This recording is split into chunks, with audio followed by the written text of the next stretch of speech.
What's going on, gardeners? On today's 2-minute garden tip, I'm going to share with you 4 new fruit trees that I'm growing this year that you probably have never considered growing or maybe never have even heard of. The first tree is the tree that I'm most excited about growing, and that is the Arbosana olive tree. I have been looking for a dwarf self-fertile olive tree that can grow in zone 8 unprotected for years now, and I haven't been able to find exactly what I'm looking for. Well, this fruit tree fits all of the criteria. It is hardy all the way down to zone 8A, even some zone 7Bs. It is a fully dwarf tree that will only grow to be about 10 to 15 feet on its own, and you can keep it even shorter with pruning. Here in zone 8A, a lot of people like growing the Arbequina olive because it's very common and easy to find, but those trees can grow to be 30 to 40 feet tall over time. They're a slow grower, but they will eventually get very large. And this one fit all of the criteria I'm looking for. It is truly a dwarf tree. So if you're in zone 8A or even zone 7B and you want to grow a dwarf self-fertile olive, check out the Arbosana olive tree. The second tree is another tree I'm super excited about, and that is the pink pearl apple tree.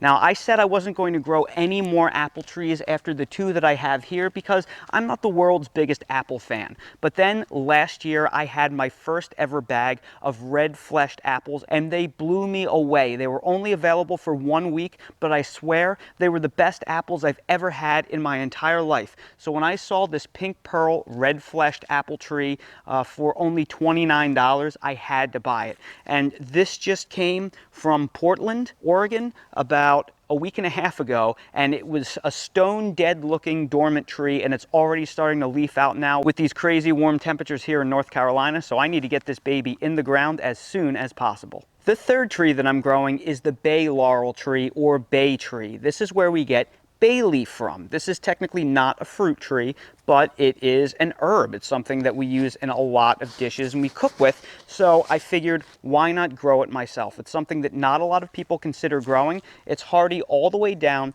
to zone 7. So if you live in zone 7 or warmer and you like cooking with bay leaves, you can grow your own bay tree. And the fourth tree that I'm very excited to grow this year is one that you've probably never heard of, and that is the Chilean guava, or the strawberry myrtle. This is from South America. This is an extra hardy variety called Villa Rica strawberry. It's supposed to be hardy all the way down to 5 degrees Fahrenheit, so if you live in zone 7, you can grow this evergreen fruiting shrub. How about that? One of the things that the Chilean guava is known for is it was apparently Queen Victoria's favorite fruit. It's about as much information I can find on this tree. So it is something very unique. It's something that not too many people in North America or even all over the world know about. So if you want something new and interesting to grow that is evergreen all year and can tolerate temperatures all the way down to zone 7, put this on your list. So if you're looking for some really cool and unique things to add to your yard and garden this year, consider researching some of those things I just mentioned.